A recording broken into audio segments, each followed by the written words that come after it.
এটা হলো আমাদের কলেজ। আমি এখন মাস্টার্স পড়ি সাতক্ষীরা।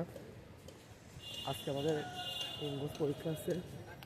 আপনারা সবাই দোয়া করবেন আমার জন্য এবং আমার পেজটা সর্বোচ্চ ফলো করবেন, আমার চ্যানেলটা সাবস্ক্রাইব করবেন এবং আমার জন্য দোয়া করবেন। আমি শারীরিকভাবে অনেক অসুস্থতায় ভোগ করতেছি। জি।